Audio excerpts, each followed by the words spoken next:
আসসালামু আলাইকুম ভিউয়ার্স, আশা করি সকলে ভালো আছেন। আজকে আরও একটি সহজভাবে ফুল তৈরি করে দেখাবো এবং খুব সহজ নিয়মে, যাতে যে কেউ একবার দেখলেই তৈরি করতে পারে। তো তার জন্য এখানে আমি টোটাল 5 পার্টের একটি কাপড় নিয়েছি। তো কাপড়টিকে আমি রাউন্ড করে কাটার জন্য এরকম একটি রাউন্ড ঢাকনা নিয়েছি, যার লম্বা হবে 3 ইঞ্চি। তো এখানে আপনারা চাইলে 3-এর বেশি বা কম করেও নিতে পারেন, সেক্ষেত্রে রাউন্ড কিন্তু ছোট হবে এবং ফুলটিও কিন্তু দেখতে ছোট হবে। তো রাউন্ড করে দাগ দেওয়া নেওয়ার পর কিন্তু এবার আমি ভালোভাবে কেচি দিয়ে কেটে নিচ্ছি। কাটার সময় অবশ্যই একটু ভালোভাবে কাটবেন, যাতে প্রত্যেকটি কাপড় সমানভাবে কাটা হয়, কোনো কাপড় যাতে উঁচা নিচা বা এদিক সেদিক না যায়। আর যদি বেশি প্রবলেম হয় তাহলে অবশ্যই একটি পিন দিয়ে মাঝখানে আটকে নিয়ে তারপরে কাপড়টি কাটিং করবেন। তো কাটার পর কিন্তু আমি এইখানে ভালোভাবে রেখে দিচ্ছি। এইবার সেমভাবে আমি আরও একটি কাপড় নিয়ে নিলাম। তো এইখানেও আমি রাউন্ডভাবে কেটে নেওয়ার জন্য এরকম একটি সাদা বোর্ড নিয়েছি, যার লম্বা নিয়েছি আমি 2 ইঞ্চি। তো বোর্ড কিন্তু আপনারা যে কেউ তৈরি করতে পারেন। তো সেই ক্ষেত্রে আপনারা রাউন্ড যে কোনো কিছু ইউজ করতে পারেন। তো এটা কাপড়ের উপরে রেখে আমি কিন্তু মার্ক করে নিলাম। এবার সেমভাবেই কিন্তু এটিকেও আমি ভালোভাবে রাউন্ড করে কেটে নিচ্ছি। আর এইখানে কিন্তু টোটাল 5 পার্ট কাপড়ই রয়েছে। এইখানেও আপনারা একটু সাবধানভাবে কাটার চেষ্টা করবেন, যাতে প্রত্যেকটি কাপড় সমান হয়। তো প্রত্যেকটি কাপড় কিন্তু আমি সমানভাবে কেটে নিলাম।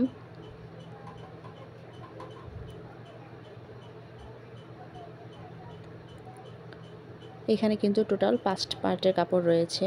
তো এবার প্রথম যে বড় যে কাপড়টি, সেই কাপড়টিকে আমরা সোজাভাবে ধরবো, উল্টো সাইড না, কিন্তু আমরা সোজাভাবে ধরে ছোট যে কাপড়টি, সেই কাপড়টিকে কিন্তু একদম মাঝখান বরাবর বসিয়ে দেব।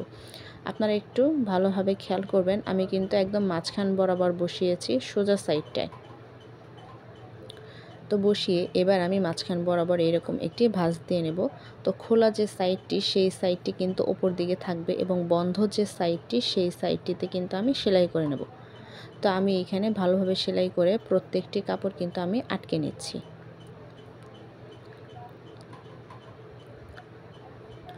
আপনারা চেষ্টা করবেন ভালোভাবে একটু সেলাইটা দেওয়ার জন্য এবং একটু সাবধানে সেলাই দেওয়ার জন্য, কারণ এইখানে যেহেতু টোটাল 4 পার্ট হয়েছে, তো 4 পার্টের কাপড়গুলো সেলাই করতে কিন্তু একটু অসুবিধা হয়। প্রথম কাপড়টি কিন্তু আমার সেলাই করা শেষ। এবার হাত দিয়ে একটু চেপে আমি প্রত্যেকটি কাপড় একটু সোজা করে দেব, যাতে কোনো ভাঁজ না থাকে। তো সেমভাবে কিন্তু অপর যে কাপড়টি, সেটিকেও কিন্তু আমি সেলাই করে নেব। তো সেমভাবেই কাপড়টিকে আমি সোজাভাবে রেখেছি। কাপড়টিকে কিন্তু উল্টোভাবে রাখবেন না, সোজাভাবে রেখে ছোট যে কাপড়টি, সেই কাপড়টি আমি মাঝখান বরাবর বসিয়ে দিলাম। মাঝখান বরাবর বসিয়ে দিয়ে আবার একটি মাঝখান দিয়ে আমি ভাঁজ দেব। সেমভাবেই কিন্তু খোলা যে সাইডটি, সেটি উপর দিকে থাকবে এবং বন্ধ যে সাইডটি, সেই সাইডে আমি সেলাইটা দেব।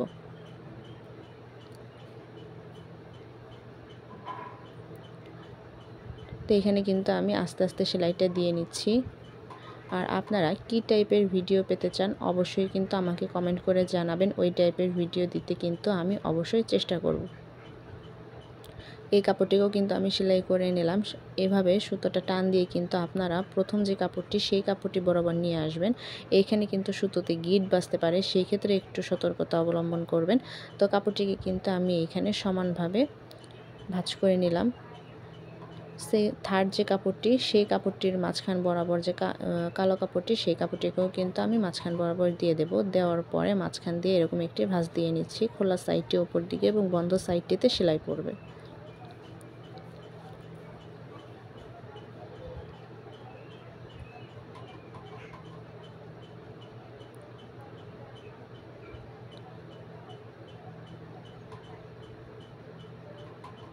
ব্যাস, এই কাপড়টি কিন্তু আমার সেলাই করা শেষ। এবার আমি ভালোভাবে টান দিয়ে কাপড়গুলোর সাথে কিন্তু আমি এটিও ভালোভাবে একসাথে করে নিচ্ছি। আপনারা প্রত্যেকটি কাপড় সেলাই করবেন এবং সবগুলো একসাথে করে এইভাবে একটু হাত দিয়ে চেপে কিন্তু সবগুলো কাপড় সমান করে নেবেন, নইলে কিন্তু সুতোতে গিঁট পড়তে পারে। তো সবগুলো কাপড় সমান করে নেওয়ার পর পরবর্তী যে কাপড়টি, সেটিরও মাঝখানে আমি এইভাবে রেখে বন্ধ যে সাইডটি, সেই সাইডে আমি সেলাই করে নিচ্ছি।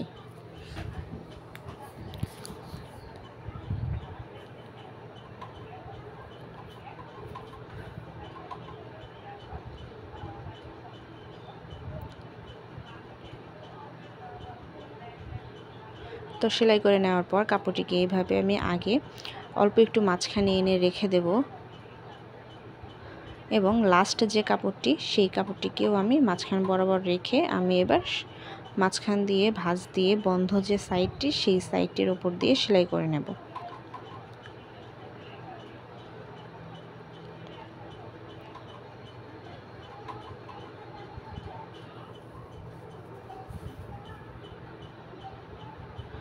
বাস এই কাপড়টি কিন্তু আমার সেলাই করা শেষ। এবার প্রত্যেকটি কাপড় কিন্তু আমি হাত দিয়ে চেপে ভালোভাবে সমান করে নিয়েছি। আপনারাও কিন্তু এই জিনিসটি খেয়াল রাখবেন। তো সমান করে নেওয়ার পর আমার কিন্তু লুকটা এরকম এসেছে।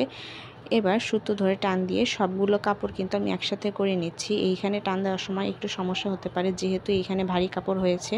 তো আস্তে আস্তে আপনারা টান দিয়ে সবগুলো কাপড় একসাথে করে নেবেন।